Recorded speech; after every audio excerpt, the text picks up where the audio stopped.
네, 반갑습니다, 여러분. 검정고시 합격은 검패스 국어의 배연아 선생님입니다.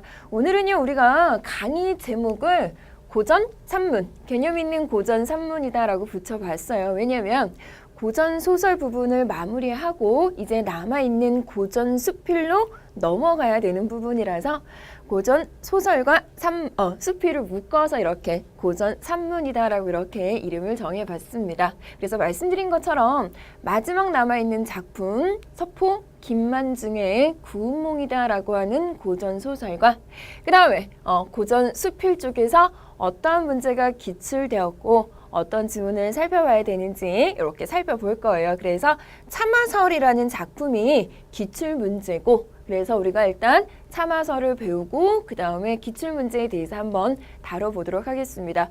본래는 기출문제를 먼저 분석해 드리고 그 다음에 이제 작품에 대한 설명을 드렸는데 공교롭게도 우리가 배울 작품과 기출문제가 일치해서 오늘은요. 본문 내용 먼저 살펴보고 그 다음에 기출문제 한번 풀어보는 방식으로 이렇게 해보면 좋을 것 같아요.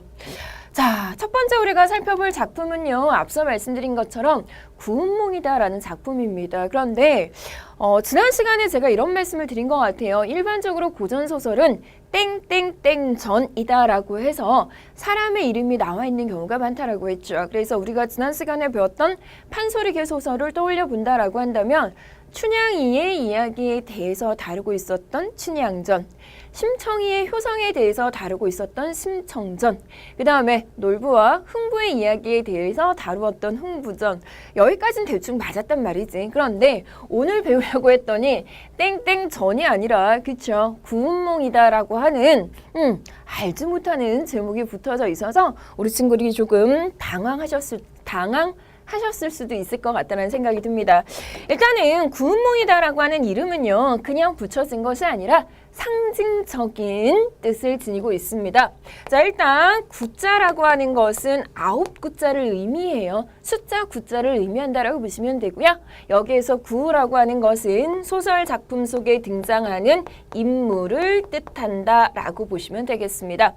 우리 이야기에서 주인공이다라고 한다면 우리가 지금 배울 본문에서는 성진이란 이름으로 등장하고요. 꿈을 깨고 본래 이름이 성진이고 꿈속에서는 소유라는 이름으로 등장을 하죠. 그래서 여러분들이 조금 헷갈릴 수도 있어요. 동일한 인물인데 꿈속에서의 이름과 실제 이름이 조금 다르지. 그래서 일단은 본명인 성진과 그 다음에 8명의 선녀를 일컬어서 9명의 인물이 등장하기 때문에 9명의 중심 인물이 등장하기 때문에 우리는 9이라는 구자가 인물을 상징한다라고 보시면 되겠고요.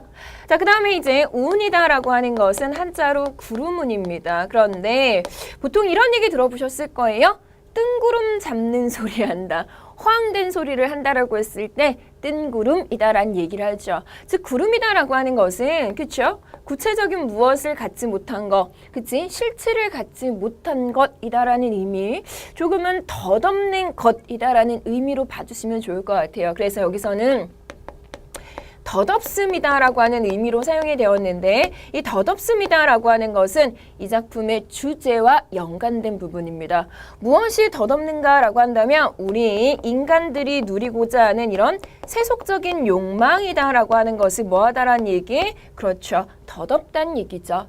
자, 우리는 사실 돈이다라고 하는 것이 굉장히 중요하다고 생각하는데 사실 중요하게는 해. 그치? 요즘에 돈 싫어하는 사람이 어딨어? 그죠? 우리 촬영하시는 선생님도 돈? 그죠? 격하게 끄덕이셔요. 여러분들은 모르시지만. 그죠? 저도, 그리고 강의를 듣는 여러분들도, 그죠? 그런데 생각해보면 돈이다라고 하는 것이 우리가 살아갈 때 중요하긴 하지만 그게 가장 중요한 건 또 아니잖아. 그리고 돈이다라고 하는 건 영원한 게 아니라, 그쵸? 우리가 죽을 때 싸두고 갈 수 없는 거잖아. 수많은 재산을 가지고 있다라고 해서 그 재산을 가지고 사후세계로 들어갈 수 있는 건 아니고 그 다음에 곧 사라지고 뭐 할 거야? 말 것이다 라고 하는 거지. 그래서 인간이 꿈꾸고 있는 이런 세속적 욕망은 대체로 뭐하다라고 하는 거, 덧없다라고 하는 것이 소설에 뭐와 연관된 거예요? 주제와 연관되었다라고 보시면 돼요.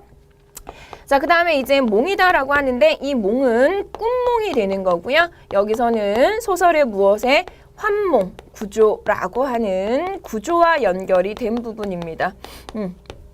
자, 환몽 구조에 대해서는 제가 조금 다시 더 설명을 일단 해드리겠고, 그럼 결국 구운몽이다라고 하는 건 소설에 등장하는 인물, 소설의 주제, 그 다음에 소설의 중심이 되는 구조를 상징적으로 보여주는 제목이다라고 보시면 되겠죠. 그래서 소설 구운몽에 대해서는 제목의 의미만 아셔도 그죠? 한 절반 정도는 이해를 하고 넘어간다라고 보시면 돼요.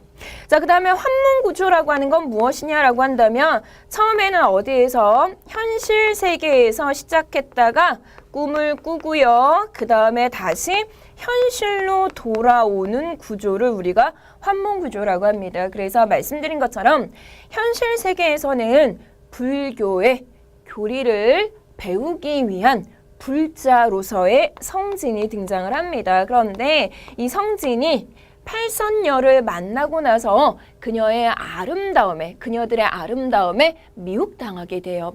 매력을 느낀다라는 거지. 그래서 불교의 교리를 닦아야 할, 그지? 불도를 정진해야 될 승려가 불도에 대한 관심은 없고 여인의 아름다움, 그 다음에 세속적인 사람들이 꿈꾸는 부귀영화, 입신양명 이런 걸 꿈꾸게 돼요. 그걸 알고 성진의 스승인 육간대사가 성진을 이 하늘나라 천상계에서 추방시켜서 인간계로 환생하게 됩니다. 성진은 그것을 인간계로 환생했다라고 생각을 하는 건데 사실은 잠깐 동안 꾸었던 무엇이다? 꿈속이었다라고 하는 거죠. 그래서 꿈속에서는 소유라는 인물로 태어나서요. 그가 누렸던 이런 세속적인 욕망을 마음껏 누리게 하는 겁니다. 그래서 8명의 여인과 만나서 사랑을 하게 되고 그 다음에 벼슬도 굉장히 높고 돈도 엄청나게 많아지고 그래서 인간으로서 꿈꿀 수 있는 모든 것을 누리게 되는 거야. 지금의 우리 이제 현실에 있는 인물로 따진다라고 한다면 만수르 같은 인물이라고 할까? 여러분들 혹시 만수르 아십니까? 중동에 있는 부자라고 하는데 또 그분의 이 2번째인가 3번째 부인이 그렇게 이쁘다고 하더라고요. 그죠? 또 재산이 또 어마어마하다라는 거야. 그지? 그래서 그런 꿈속에서 만수르와 같은 삶을 누려보는 거야. 그런데 막상 누려보니까 이 돈이다라고 하는 것은 앞서도 말씀드린 것처럼 또는 이제 성공, 출세라고 하는 건 생각해보면 뭐하다라는 건 언젠가는 뭐하다는 얘기예요? 그렇죠. 사라지고 말 것이라는 얘기입니다. 돌아가신 분을 두고 이렇게 얘기하면 안 되지만 사실 애플이라는 이 휴대전화, 그치? 우리 아이폰이라고 하는 아이폰, 그 다음에 이제 노트북 이런 애플사가 있잖아, 그지? 그때 그 아이폰이 굉장히 혁신적이고 막 이런 걸 가지고 있을 때 그 애플 회사를 이끌고 갔던 대표적인 인물이 바로 이 스티브 잡스라는 인물이잖아요, 그지? 그래서 스티브 잡스가 입었던 옷은 사람들은 굉장히 촌스러웠다라고 하는데 어떻든 그가 입었던 검은 이 목티, 그지? 그다음 청바지 이걸 들고 나와서 애플의 신제품을 발표할 때마다 막 전 세계 주식이 막 요동을 치고 또 애플을 좋아하는 사람들은 막 이렇게 줄을 서가지고 그죠? 애플이 나오기를 기다리고 막 그랬었어요. 그래서 그 세계 언론의 주목을 정말 그지 받는 인물 중에 한 명이었던 인물이 바로 이 스티브 잡스였습니다. 그런데 그가 죽고 난 다음에 세상은 변하는 게 아니라 또 다른 제2의 제3의 인물들을 찾아서 또 뭐 하는 거야? 변화하는 거지, 그지? 그런 거 보면 와, 돈이라고 하는 게 명예라고 하는 게 영원한 것이 아니구나. 물론 뭐 어떤 사람이냐에 따라서 그 기간이 좀 더 길어질 수는 있겠지만 사람이라는 존재는 그렇죠? 유한성을 가진 존재이기 때문에 죽고 나면 그뿐이다라는 생각이 든다는 얘기입니다. 그래서 소유라는 인물이 그것에 대한 깨달음을 가져요. 본인이 그렇게 꿈꾸고 누리고자 했던 세속적 욕망이지만 막상 그 세속적 욕망을 모두 다 누리고 나니 와, 이거 덧없는 거구나. 언젠가는 사라지고 말 것이구나. 영원 불멸할 것이 아니구나라고 하는 것에 대한 깨달음을 얻는 거지. 그래서 꿈속에서 이러한 세속적 욕망을 누려보고 소유라는 존재는 그럼 이것이 아니라 영원히 변하지 않을 영원할 무언가를 추구하고자 합니다. 그게 바로 이제 불교의 교리인 거죠. 앞서 본인이 현실 세계에서 성진으로서 추구했던 가치가 정말 본질적인 가치다라고 하는 것을 꿈속에서 깨닫게 돼요. 그래서 이런 깨달음을 얻게 되자 그의 스승인 육간대사가 다시 꿈을 깨고 성진으로 돌아오게 하는 부분입니다. 지금 우리가 배울 장면은 바로 이 부분이에요. 그래서 소유였다가 성진으로 돌아오게 되는 부분이고, 성진이 소유였던 삶에서 인간으로서 누리는 이런 욕망이 더덥다라고 하는 깨달음을 얻게 되는 부분입니다. 그래서 소설 구운몽의 장면 중에 본다라고 한다면 가장 마지막 부분으로 작품의 주제를 드러내는 부분이다라고 봐주시면 좋을 것 같아요. 그래서 구운몽 중에서 가장 상징적인 장면이라서 이 부분을 뽑아봤고요. 그 다음에 앞서도 말씀드린 것처럼 이 작품이 가지고 있는 내용의 전체적인 흐름을 아시기 위해서는 제목 구운몽이 가지고 있는 의미가 무엇인지를 파악을 하셔야 되기 때문에 본문을 설명하기 이전에 일단 요것부터 설명을 드렸으니까 내용 확인하시고 본문 내용 이해해 주시면 좋을 것 같아요. 자, 손에 든 석장을 들어라고 했는데 요 부분까지는 아직은 뭐하다? 그렇습니다. 꿈입니다. 그래서 누구? 양소유로서의 삶의 모습이 나타나 있는 부분이다라고 보시면 되겠고요. 석장을 들어 난간을 두드린 인물은 바로 누구다? 그렇습니다. 우리 성진의 스승인 육간도사가 성진의 꿈을 깨기 위해서 한 행동이다라고 보시면 되겠습니다. 손에 든 석장을 들어 몇 번 난간을 두드리니까요. 갑자기 사면의 산골짜기 가운데서 구름이 일어나 대를 둘러 휘감자 어둡고 도 어두워서 지쳐 아주 짧은 아주 가까운 거리도 분간이 안 되었으며 승상과 마치 취하여 꿈속에 있는 것 같았다라고 합니다. 그죠? 그래서 이 부분은 아까 말한 것처럼 양소유의 삶에서 그죠? 현실의 삶 바로 성진의 삶으로 이렇게 전환이 되는 부분이고요. 이야기가 전환되는 부분에서 다소 어떤 요소? 그렇습니다. 전기적인 요소. 그지? 지팡이를 들어서 몇 번 난간을 두드렸는데 갑자기 막 구름이 일어나가지고 안개가 낀 것처럼 그죠? 그런 장면이 일어났다라고 하는 부분들은 말씀드린 것처럼 비현실적인 전기적인 요소라고 봐주시면 되겠습니다. 한참 만에 큰 소리로 급히 불러 말하였습니다. 사부께서는 바른 방법으로 저를 가르치시지 않으시고 어찌 한술로 저를 이렇게 놀리십니까? 라고 얘기를 하는 거지. 그랬더니 말이 다 끝나기도 전에 구름 기운이 모두 거쳤는데 호승과 두 부인, 여섯 낭자. 자, 여기서 등장하는 두 부인과 여성 낭자는 앞서 말씀드린 것처럼 그렇죠. 현실 세계에 등장하는 8명의 선녀를 일컫는 말입니다. 모두 종족도 없었다. 매우 놀라고 당황해서 눈동자를 바로하고 자세히 살펴봤더니 층층이 있는 그 누각이며 겹친 돈대에 틈성기 발이며 빽빽한 발들을 도대체 볼 수가 없었고 자신의 몸을 돌아보니까 조그만 작은 암자 가운데 부들방석 위에 있는데 향로에는 불도 싣고 해는 서산에 걸려 있었다. 자신의 머리를 만져봤더니 머리카락은 새로 깎아서 남은 뿌리가 삐죽삐죽하고 108염주가 이미 목 앞에 늘어져라고 했습니다. 108염주. 그래서 깎은 머리하고 108염주라고 하는 것은 그렇죠. 그의 신분이 누구의 신분이다? 그렇습니다. 승려의 신분이다라고 하는 것을 보여주는 장면이죠. 그래서 꿈을 깨서 양소유에서 현실의 불자인 불교를 닦는 승려인 성진으로 돌아오는 장면이다라고 봐주시면 되겠습니다. 영락없는 조그마한 중의 모습이요. 다시는 대승상의 위 있는 모습이 아니었다라고 합니다. 그래서 꿈을 깨어서 현실로 돌아오는 장면이 되겠죠. 정신이 아득하고 가슴이 뛰었다. 한참 만에 갑자기 깨달았는데 자기는 연하도랑의 성진 소화상이었다라고 합니다. 소화상이다라고 하는 것은 작은 중이다라고 생각하시면 돼요. 그래서 작은 승려였다. 아직은 깨달음을 얻지 못하는 그런 승려였다라고 보시면 돼요. 기억을 더듬으니 처음에는 사부의 견책을 입어 역사를 따라 지옥으로 갔다가 풍도는 지옥을 일컫습니다.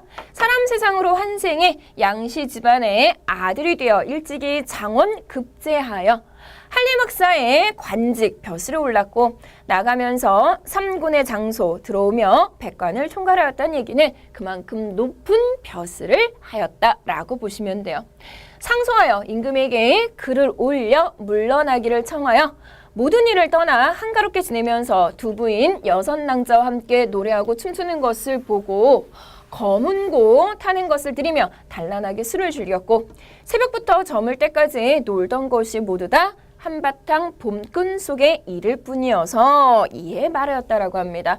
한바탕 봄꿈이다라고 하는 것을 일컫는 한자성어로는 일장춘몽이다라고 하는 거고요. 요것은 앞서 말씀드린 것처럼 하룻밤에 덧없는 꿈이다라고 해서 인생 무상, 인간의 삶이 뭐하다라고 하는 거, 덧없다라고 하는 겁니다. 여기서 말하는 인간의 삶이다라고 하는 것은 앞서 말씀드린 것처럼 세속적 욕망이다라고 하는 게 뭐하다, 덧없다는 꿈이죠. 그치? 그래서 예전에 제가 그런 꿈을 꾼 적이 있어요. 그런 꿈 잘 안 꾸는데 제가 이제 하정우라는 배우를 굉장히 좋아한다라고 말씀을 드렸죠. 이거 되게 말하기 되게 부끄러운데 제가 하정우라는 배우를 되게 좋아하는데 그 하정우 배우보다 제가 나이가 많아요. 한 살 정도가 아마 많은 걸로 알고 있어. 그래서 남들이 오빠라고 부를 때 되게 부러운 거야. 나도 뭐라고 부르고 싶어. 오빠라고 부르고 싶지. 보통 이런 말 하잖아. 잘생기면 다 오빠다라고 하는데 그래서 오빠라고 부르고 싶은데 양심의 가책을 느끼는 거예요. 그러다가 꿈속에 하정우가 나온 거예요. 어느 날 꿈에. 근데 이제 꿈 내용은 다 기억이 나지 않고 제가 뭐라고 불렀다고요? 네. 오빠라고 불렀습니다. 그러면서도 꿈을 꾸면서도 웃는 거야. 나 혼자. 야, 정말 웃긴다 너. 여기서 오빠라고 부르고 있구나. 막 이런 거. 근데 이제 그 꿈을 깨고 나면 뭐 한 거예요? 덧없죠. 그죠? 그는 현실에서 영화 배우고, 그죠? 저라는 존재는 모르고, 뭐, 요런 거, 이런 느낌이라고 할까? 그래서 꿈속에는 아주 잠깐의 순간이었지만, 무지무지 행복하고, 감히 제가 오빠라고 부를 수 있었고, 하지만 그 짧은 꿈을 깨고 나면, 그쵸? 현실로 돌아올 수 밖에 없는 그런 거, 그죠? 그래서 일장춘몽이다라고 하는 것은 인간의 삶이 덧없다라고 하는 인생무상의 의미를 담고 있는 거예요. 그래서 아까도 말씀드린 것처럼 그가 꿈꾸었던 이런 인간의 세속적인 욕망이라고 하는 것이 참으로 덧없다라고 하는 것을 또 꿈이다라고 하는 소재를 통해서 드러내고 있는 겁니다. 이건 필시 사부께서 한순간 내 마음이 그릇됨을 아시고 내 마음이 그릇되었다라고 하는 것은 이런 부분을 말하는 거가 되겠죠. 그죠? 그래서 인간 세상의 꿈을 빌려 성진에게 부귀와 번한 일이며 남녀의 정욕이 모두 허망한 것임을 알게 하려 하심이구나라고 합니다. 그래서 꿈이다라고 하는 것은 성진에게는 그렇죠? 자신의 생각이 잘못되었음을 깨닫게 해주는 또 매개체로서의 역할을 하기도 하겠죠. 급히 돌샘으로 가서 얼굴을 깨끗하게 씻고요. 옷을 단정히 입고 방장에 나아가니 이미 여러 승려들이 모두 모여 있었다라고 합니다. 그러면서 스승 대사께서 성진에게 큰 소리로 물어봐요. 성진아, 인간 세상의 재미가 과연 어떻더냐라고 물어보죠. 그러면 그렇죠. 우리 앞서 살펴본 것처럼 여기서 등장하는 이 대사라고 하는 인물은 이미 모든 것을 다 뭐하고 있다? 알고 있다라고 하는 거고요. 그가 꿈을 통해 제자 성진에게 깨달음을 주고자 했다라고 하는 걸 알 수 있습니다. 성진이 머리를 조아리고 눈물을 흘리면서 할 때 이 눈물은 첫 번째는 반성의 눈물이 될 거고요. 그 다음에 두 번째는 그렇습니다. 자신의 잘못을 일깨워준 스승에 대한 고마움의 눈물. 그치? 그래서 두 가지 참회의 눈물이면서 스승에게 고마움의 표시로 흘리는 눈물이다라고 이렇게 두 가지로 생각해 주시면 될 것 같아요.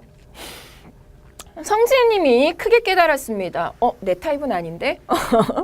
무슨 얘기냐면 왜 이제 가끔 우리 친구들 중에서 자기가 자기를 얘기하면서 나라고 얘기 안 하고 꼭 이름만 하는 친구들 있잖아. 근데 계속 지금 거슬리는 게 성진도 그런 타입이야. 자꾸 자기 보고 아 성진이 왜 나라고 해야지. 그지? 그래서 보통 여학생들 중에 이제 좀 애교 부리는 친구들이 막 이런 거 있잖아. 현아는 이런 거 싫어 막 이런 그죠? 말하는 저도 막 놀라운데 우리 지금 촬영 들으시는 선생님도 막 이런 식으로 강의를 듣고 있는 니들도 막 이런 식이겠지, 그지? 그래서 이렇게 물론 뭐 여자친구들의 애교가 많은 친구들은 그럴 수 있어. 근데 그런 거는 우리 이제 남자친구들에게만 꼭 그지? 그렇게 보여주시고 웬만하면 본인을 일컬을 때는 나라고 하는 1인칭 대명사를 사용해 주시면 좋을 것 같아요. 자, 봅시다. 이미 크게 깨달았습니다. 제자가 무리하여 마음을 바르게 못하게 잡았으니 스스로 지은 죄라 누구를 원망하며 누구를 탓하겠습니까? 라고 했습니다. 그래서 아무도 원망할 수가 없다라고 해서 우리가 수원수구라고 하는 한자 성어도 있으니까 더불어서 기억을 해주시고요. 자기 잘못이지 다른 사람을 원망할 수 없다는 얘기입니다. 응당 흠많은 세상을 탓하면서 영원히 윤회의 재앙을 받았을 텐데 사부께서 하룻밤 꿈을 불러일으켜 제 마음을 깨닫게 하셨으니 사부의 큰 은덕은 비록 1000만 겁의 시간을 지내더라고 갚을 길이 없습니다. 그만큼 은혜가 크다라고 하는 거. 그래서 말씀드린 것처럼 두 가지 의미죠. 첫 번째는 자신이 이런 잘못된 생각을 가진 것에 대한 반성, 참회의 눈물. 그다음 두 번째는 자신에게 깨달음을 알게 해준 스승에 대한 고마움의 마음입니다. 자, 네가 흥을 타고 갔다가 흥이 다하여 돌아왔으니 내가 무슨 관여하는 일이 있었겠는가? 또한 네가 제자가 인간 세상에 윤회하는 일을 꿈으로 꾸었다라고 했는데 이것은 네가 꿈과 인간 세상을 나누어 둘러 보는 것이다. 너의 꿈은 오히려 아직 깨지 않았다. 장주가 꿈에 나비가 되었다가 나비가 또 변하여 장주가 되었다고 하니 나비가 꿈에 장주가 된 것인지 장주가 꿈에 나비가 된 것인가 하는 것은 끝내 구별할 수 없었다. 누가 어떤 일이 꿈이고 어떤 일이 진짜인 줄 죄송해요. 두 번 반복되네. 알겠느냐라고 합니다. 그죠? 자, 요 말이 참 어렵습니다. 그죠? 읽으시면서 말장난인가? 막 이런 생각이 드는데 무슨 얘기냐면 자, 성진이라는 인물은요. 꿈과 뭐라는 얘기예요? 현실은 다르다라고 하는 거지. 그래서 본인이 현실에서 품었던 잘못을 꿈이다라고 하는 걸 통해서 뭐 했다는 얘기예요? 그렇습니다. 일깨움을 받았다라고 하는 거. 그래서 꿈과 현실이다라고 하는 건 구분지어서 생각할 거다라고 하는 겁니다. 그러나 육간대사의 말에 따르면 꿈과 현실이다라고 하는 것은 본질적으로 뭐한 거다? 같다라고 하는 겁니다. 그래서 이걸 구분하는 것 자체가 너로서는 아직은 뭐한 거다? 깨달음을 얻지 못한 거다라고 합니다. 자, 그것과 연관되어서요. 장주지몽이다라고 하는 고사를 소개하고 있는데 장주가 꿈속에서 나비가 되었다라고 합니다. 그런데 그가 꿈을 깨고 나왔을 때 그렇죠. 그 꿈이 현실인지 아니면 본인이 지금 현실이라고 생각하는 부분이 꿈인지 즉 꿈과 현실을 뭐하지 못했다고요? 구분하지 못했다는 얘기는 결국 꿈과 현실은 뭐하다는 얘기입니까? 같다는 의미가 되겠죠. 그치? 그래서 장주지몽에서도 말하고자 하는 건 보통 불교에서 나와 내가 아닌 PR을 구분을 하는 것 자체가 뭐하다? 무의미하다라고 보는 게 불교의 교리 가치거든요. 말이 조금 어렵죠. 아무래도 이런 종교적인 부분이고 그 다음에 이제 진리 탐구와 관련된 부분이라서 여러분들이 이야기하기엔 조금 어려울 것 같습니다. 그래서 여기서 이해해야 될 거는 성진은 아직 깨달음을 얻지 못해서 꿈과 현실이 다르다라고 생각하는데 그죠? 육간대사에 따르면 뭐하다는 얘기예요? 그렇죠. 꿈과 현실은 동일하다라는 거고 그의 생각을 뒷받침하는 것을 우리는 장주지몽, 장주가 꾼 꿈을 통해서 이야기하고 있는 부분이다라고 보시면 돼요. 그래서 여기서 말하고자 하는 건 성진이 아직 깨달음을 정확하게 얻지 못했다. 그러면 그렇죠. 깨달음을 얻기 위해서는 불교에 더 정진해야겠다. 뭐 요 정도 아시면 될 것 같아요. 지금 네가 성진을 네 몸으로 생각하고 꿈을 네 몸이 꾼 꿈으로 생각하더니 너도 또한 몸과 꿈을 하나로 생각하지 않는구나. 성진과 소유 중에 누가 꿈이며 누가 꿈이 아니느냐라고 이렇게 되묻는 거죠. 그래서 성진이 제자가 아직 어리석어 꿈의 것이 진짜가 아닌지 진짜 것이 꿈이 아닌지 구별하지 못하겠습니다. 그러니 바라건대 사부께서 저에게 가르침을 주셔서 제자가 깨닫게 해 주십시오라고 했었어요. 그랬더니 내가 마땅히 금강경이다라고 하는 불교의 경전이 되겠죠. 그것을 설법하여 너희 마음을 깨닫게 해주겠다면 마땅히 새로 오는 제자가 있을 터이니 너는 조금만 기다려라고 합니다. 새로 오는 제자라고 한다면 앞으로 올 사람이 더 있다라고 하는 걸 의미하겠죠. 이렇게 말이 끝나기도 전에 대문을 지키는 도인이 들어와 말하였습니다. 어제 왔던 이부인 아래에 선녀 8사람이 또 와서 대사께 뵙기를 청합니다라고 합니다. 그래서 그쵸, 성진의 꿈속에 등장했던 팔선녀 역시 성진과 동일한 꿈을 꾸게 된 겁니다. 이 모든 것이 다 누구다? 그렇죠. 여기에 등장하는 대사, 육간대사가 그렇죠. 계획한 일이라고 볼 수가 있죠. 그렇기 때문에 이들 역시 꿈을 통해 깨달음을 얻고 제자가 되기를 청하게 될 것이다 라고 하는 걸 이미 모두 알고 있어서 새로 오는 제자가 있을 터이니 기다리라고 이렇게 말씀한 거죠. 그죠? 대사가 명하여 불러오게 했습니다. 8명의 선녀가 대사 앞에 나와 합장하고, 합장이란 얘기는 손바닥을 마주하고 이렇게 머리를 조아리고 말한 겁니다. 제자 등이 비록 위부인을 좌우해서 모셨으나 진실로 배운 것이 없습니다. 깨달음을 얻은 것이 없다. 아직 그릇된 마음을 버리지 못하고 정력이 잠깐 움직여 엄한 견책에 따랐습니다. 속세의 한 꿈을 불러 깨우쳐주는 이가 없었는데 다행히 사부의 자비를 입어 친히 오셔서 이끌어 주셨습니다. 어제 이 부인의 궁중에 갔다가 전날의 죄를 깊이 사죄하였습니다. 돌이켜 부인을 하직하고 영원히 불문에 돌아오려 하니 엎드려 바라옵건대 사부께서는 잘못을 흔쾌히 용서하시고 특별히 밝은 가르침을 내려주십시오라고 했습니다. 그래서 팔선녀 역시 성진과 같은 뜻을 밝히는 거죠. 그래서 자신들의 잘못을 깨달았으니 불교에 귀의하겠다라는 의사를 밝혀요. 대사가 말씀하시기를요. 여선들의 뜻은 비록 좋으나 불법은 깊고도 멀어서 벼랑간에 배울 수 없는 것이다. 너그러 꺼진 도량으로도 큰 발언이 없으면, 큰 소원이 없으면 도를 이룰 수 없다. 소녀들은 스스로 헤아려서 처신하라라고 합니다. 이 말이 좀 안 맞는 게 앞서 뭐라고 말씀하셨냐면 새로 오는 제자가 있을 것이다 라고 했는데 여기서는 한번 뭐 하십니까? 그렇죠. 슬쩍 밀당하시죠? 밀당이라는 단어가 별로 좋은 건 아닌데 한번 이제 뭐 하는 거예요? 그렇죠. 거절을 한번 뜻하세요. 이유가 뭐냐라고 한다면 이 팔선녀가 어떤 의지를 갖고 있는지를 보고 싶으셨던 거예요. 그래서 팔선녀는 이 말을 듣고 물러나와서 포기하는 것이 아니라 얼굴에 연지분, 화장을 씻고 몸에 두른 비단 옷을 모두 다 뭐해버렸다? 벗어버리고 금전도를 꺼내어 스스로 푸른 구름 같은 머리채를 잘라버리고 다시 들어가 아렸다라고 합니다. 그죠?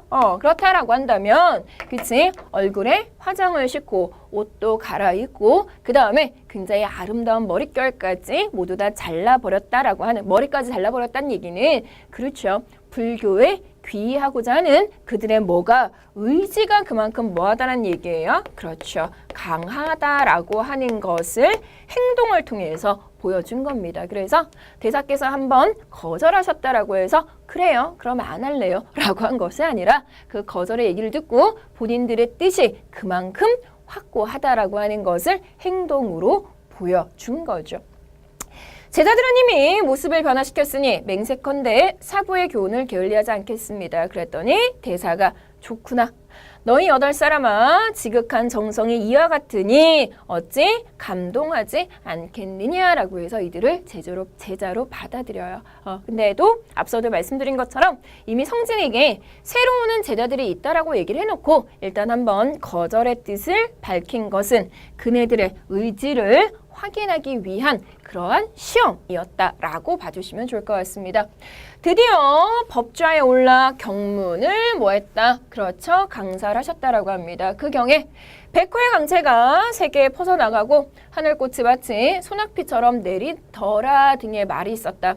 설법이 끝날 즈음에 네 구절의 계를 외우자 성지가 8, 비구니가 모두 본성을 단방에 깨닫고 정멸의 도를 크게 얻게 되었다라고 합니다. 그래서 뒷부분은 딴 게 아니라 그렇죠. 성진과 8명의 선녀가 불교의 깨달음을 크게 얻었다라고 하는 부분이죠. 그래서 요 부분은 앞서도 말씀드린 것처럼 소설의 마지막 부분으로 인간이 꿈꾸고자 하는 그런 세속적인 욕망들이 모두 다 덧없다라고 하는 깨달음을 얻고 불교에 귀의하는 그 마지막 장면이고요. 작품의 주제에서는 그런 부귀 영화, 인간이 꿈꾸고자 하는 부귀 영화, 입신양명, 뭐 이런 남녀 간의 사랑 이런 부분이 모두 다 덧없다라고 하는 주제를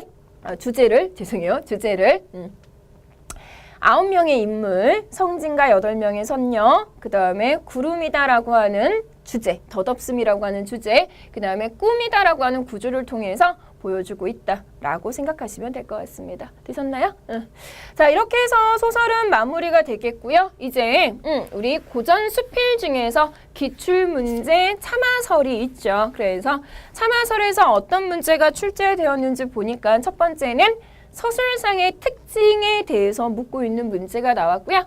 그 다음에 기역과 리을 중에 문맥의 의미가 다른 것을 고르라고 했는데 그거 한번 확인해 주시면 좋을 것 같고, 그 다음에 A 부분에서 확인할 수 없는 것을 고르라고 했으니까 그렇죠. 그 부분의 내용도 한번 확인하시면 좋을 것 같아요. 일단 선생님은 바로 이어서 우리 참화설에 있는 내용부터 한번 설명을 드리도록 하겠습니다. 이 수필이다라고 하는 글의 갈래는요, 글쓴이가 직접 경험한 것을 바탕으로 하기 때문에 글을 읽는 동안에 여러분들이 특별히 어려워하실 부분은 없습니다. 다만 고전 수필이기 때문에 한자어가 사용되는 경우가 많겠죠. 그래서 그 어휘적인 부분에서 조금의 어려움은 있을 겁니다.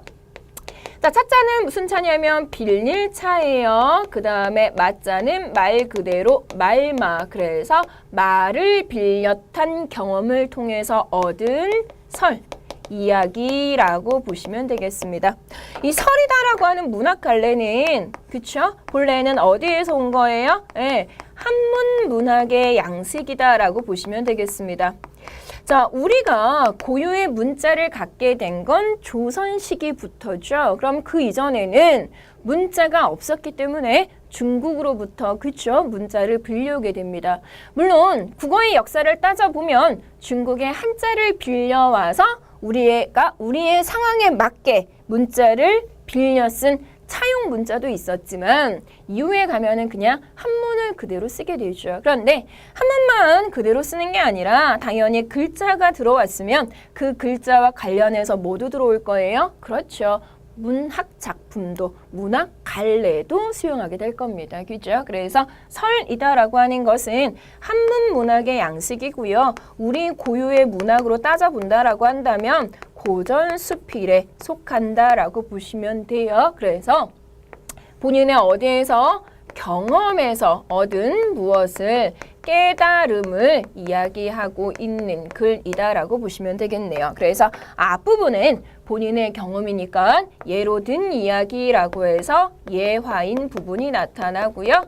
이어서 본인의 깨달음이다라고 했으니까 이 부분이 그쵸? 글쓴이의 생각, 의견, 그치? 작품의 주제가 나타나 있다라고 보시면 되겠어요. 그래서 예화와 의견 두 부분으로 이루어진 것이 설의 특징이다라고 봐주시면 되겠습니다. 됐나요? 그러면 일단 우리가 해야 될 건 글쓴이가 어떤 경험을 했는지 그리고 그로부터 얻은 깨달음은 무엇인지 한번 살펴보도록 할게요.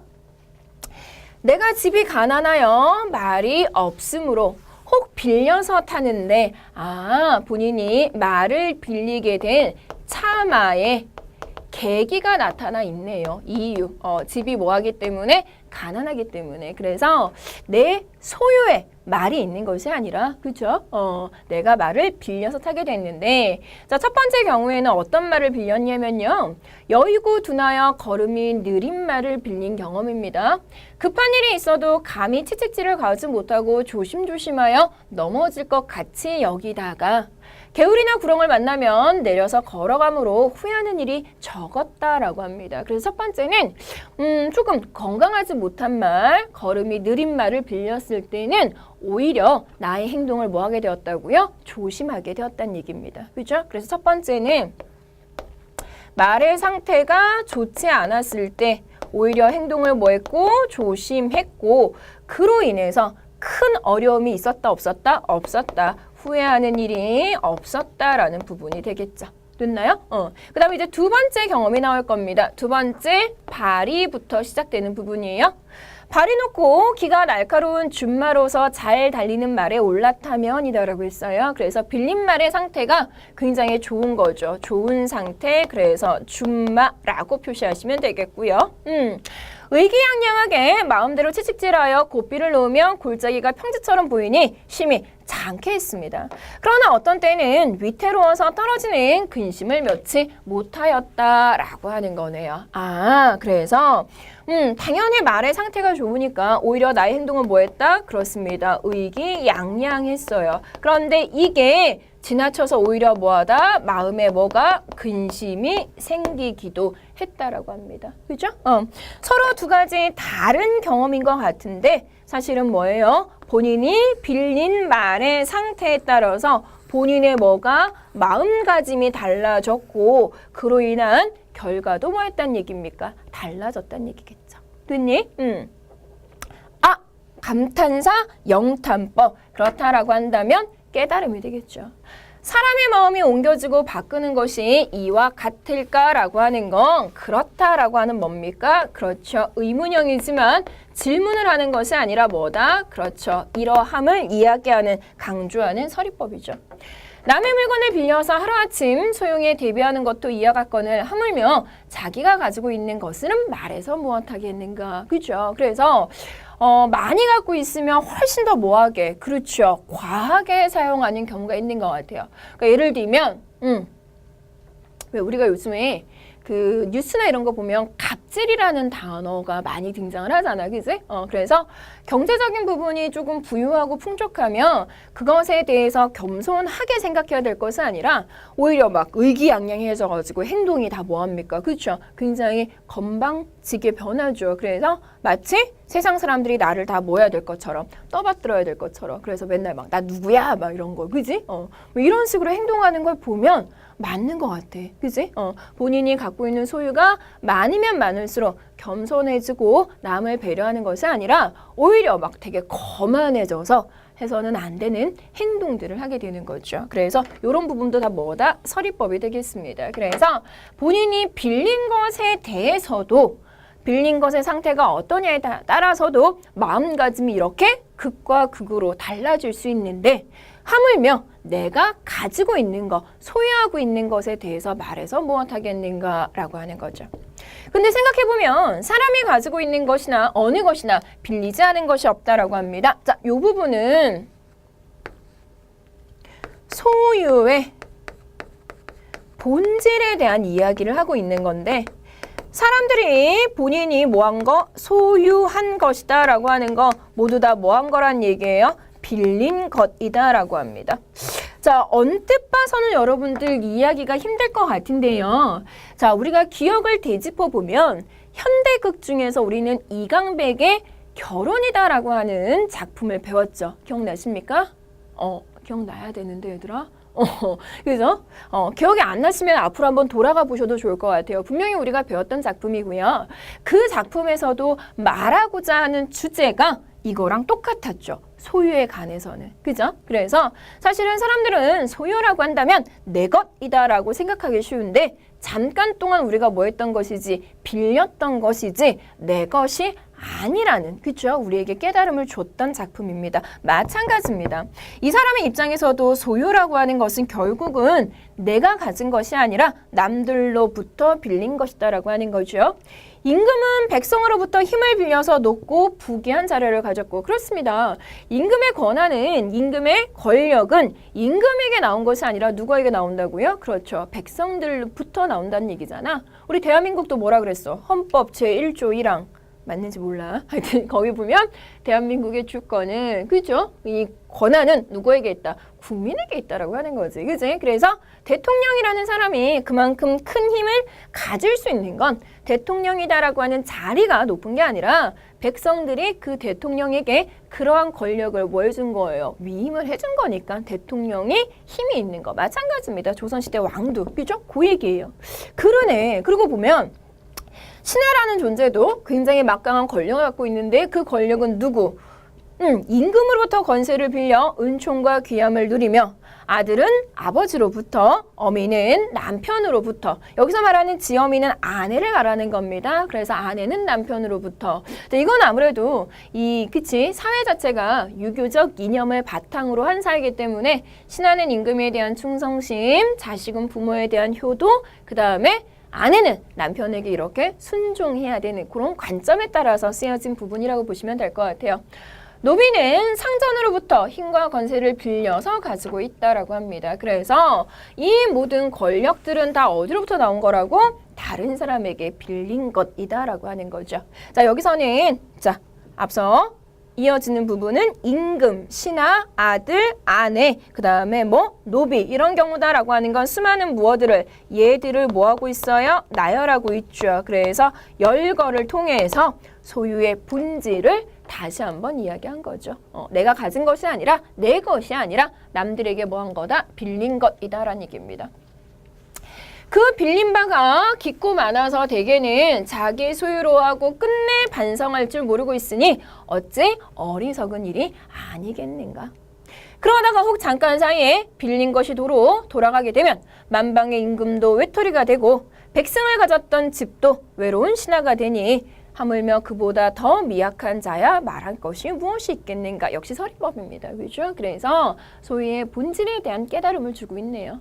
내 것이 아니라 우리가 갖고 있는 것은 모두 다 뭐 한 거야? 빌린 거야. 그러니 권세, 힘을 가지고 있거나 경제적으로 부유하다라고 해서 갑질할 것이 아니라 그 본인이 많이 가졌다는 얘기는 결국 많은 사람들로부터 많이 빌렸다는 의미가 될 테니 뭐하란 얘기예요? 그렇죠. 반성하고 겸손하라 라는 의미가 되겠죠. 맹자가 일컫기를 이라고 했습니다. 자, 맹자의 말을 뭐하고 있어요? 네, 인용하고 있죠. 자, 맹자의 말을 인용한 이유는 자신의 주장을, 자신의 의견을 뭐하기 위해서? 뒷받침하기 위해서. 아무래도 이런 유명한 맹자의 이야기를 통해서 뭐하는 거예요? 맹자도 이렇게 이야기한 걸로 봐서는 내 이야기 거봐 맞잖아. 맹자도 이랬거든. 뭐 이런 식이겠지, 그치?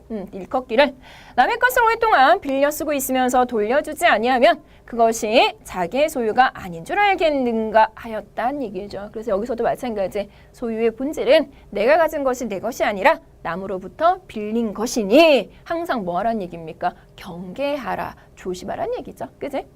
내가 느낀 바가 여기에 느낀 바가 있어서 참아서를 지어 그 뜻을 넓히 놓으라라고 했습니다. 그죠? 그래서 말씀드린 것처럼 본인이 말을 빌려 탔을 때의 경험을 바탕으로 내가 상태가 좋지 못한 말을 빌려 탔을 때의 내 마음 상태, 또 준말을 빌려 탔을 때의 내 마음 상태에 따라서, 그죠? 그 상황에 따라서 내 마음이 이렇게 달라지는 것처럼 세상 사람들도 자기가 가진 것이 빌린 것이다 라고 생각하지 못하고 소유한 것이다 라고 생각하고 함부로 그러한 권력을, 그죠? 부리고, 그죠? 그 다음에 이제 재력을 과시하고 그런 곳에 대한 깨달음을 주기 위해서 이 작품을 씌웠다라고 보시면 되겠네요. 그래서 이 작품은 그치 소유의 본질에 대한 깨달음을 주고 있는 부분이다라고 보시면 좋을 것 같습니다. 자, 문제를 다시 한번 살펴봐야 되는데, 그쵸? 우리 기출문제가 어떻게 풀 수 있는가를 살펴봐야 되는데, 선생님이 지금 우리 프린트를 저기 앞에 두고 있어요. 그래서 잠깐만 한번 멈췄다가 돌아와서 문제풀이 마저 하도록 할게요. 네, 돌아왔습니다. 프린트를 챙겨가지고. 자, 봅시다. 윗글의 서술상의 특징으로 적절하지 않은 걸 고르라고 했어요. 대화 장면을 삽입하고 있다라고 했습니다. 대화라고 하는 건 화자와 청자가 이야기를 나누는 게 대화겠지. 큰 따옴표가 있다라고 해서 무조건 대화라고 볼 수 없습니다. 왜냐? 이 작품의 큰 따옴표는 권위 있는 사람인 맹자의 말을 인용하고 인용하고 있는 부분이거든요. 그래서 그죠? 1번이 답일 겁니다. 경험한 일을 포함하고 있다는 얘기는 앞서 말씀드린 것처럼 참아의 경험, 말을 빌렸던 경험, 의문형 문장을 빈번하게 사용하고 있고요. 이때 의문형 문장은 질문으로서의 기능을 하는 것이 아니라 그렇죠? 본인의 생각을 효과적으로 드러내기 위한 표현법이었습니다. 그래서 서리법이 빈번하게 사용되고 있고 권위 있는 사람, 맹자의 말을 인용하고 있으니까 적절하지 않은 것은 1번이죠. 자, 기역과 리을 중에서 문맥의 의미가 다른 것을 고르라고 했습니다. 자, 기역 부분은 높고 부귀한 자리.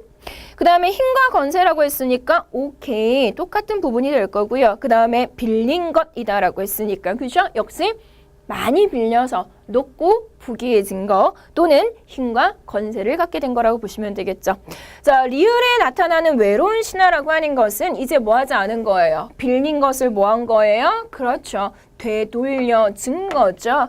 다르게 표현하면 높고 부귀해지지 못했고 힘과 건세를 갖지 못했다라고 했으니까 정답은 그렇습니다. 4번을 의미한다라고 보시면 되겠네요. A에서 확인할 수 없는 걸 고르라고 했습니다. 작자는 집이 가난하여 말을 빌려 탔다. 확인했고요. 작자는 어떤 때는 준말 위에서 떨어질 줄 모른다고 근심, 걱정했었습니다. 작자는 잘 달리는 준마에 올라탔을 때에는 마음대로 채찍질했고 그것이 좀 과하다 보니까 2번 선지에서 나온 설명과 같은 걱정을 했다라고 했죠. 작자는 둔하고 걸음이 느린 말을 탈 때면 죄송해요. 제가 하면서 이제 치면서 오타가 났네. 찰 때면 항상 말에서 떨어졌다. 아닙니다. 오히려 뭐 했기 때문에? 조심했기 때문에, 경계했기 때문에 후회하는 일이 없었다라고 했죠. 그래서 정답은 몇 번? 4번이 되겠습니다. 자, 이렇게 내용을 배우고 살펴보니까 기출문제 전혀 어렵지 않죠. 그지? 그래서 말씀드린 것처럼 이 수필이다라고 하는 글의 갈래 자체가 글쓴이가 직접 경험한 것을 바탕으로 그 속에서 얻은 생각이나 깨달음을 바탕으로 하고 있는 글이기 때문에 여러분들이 쉽게 이해하고 공감하실 수 있는 글입니다. 다만 현대 수필에 비해서 고전 수필 같은 경우에는 한자어가 사용되기 때문에 의미를 파악하는 부분이 조금은 더 어려울 수는 있지만 그렇죠. 많이 어려운 갈래는 아니니까요. 조금 신경 써서 공부해 주신다라고 한다면 이 부분은 충분히 잘 하실 수 있을 것 같아요. 그래서 다음 시간에는 수필, 남아있는 고전 수필 부분이 두 부분 되겠거든요. 조친문이다라는 부분과 유씨 부인의 조친문과 그 다음에 또 하나는 박지원의 일야 구도하기라는 작품입니다. 그래서 내용적인 부분은 별로 어렵지 않지만 여러분들이 앞서도 말씀드린 것처럼 한자어들이 사용된 부분은 조금 어렵게 느껴지실 수 있기 때문에 가능한 한 어휘 부분, 한자어가 나타나 있는 어휘 부분에 대한 내용을 미리 공부해서 오시면 좀 더 수업을 잘 들을 수 있지 않을까라는 생각이 듭니다. 그래서 그 부분 한번 부탁드리고 수업 마무리하도록 할게요. 자, 오늘도 고생 많으셨고요. 다음 시간엔 유씨 부인의 조친문, 박지원의 일야 구도하기로 우리 친구들 찾아뵙도록 하겠습니다. 고맙습니다.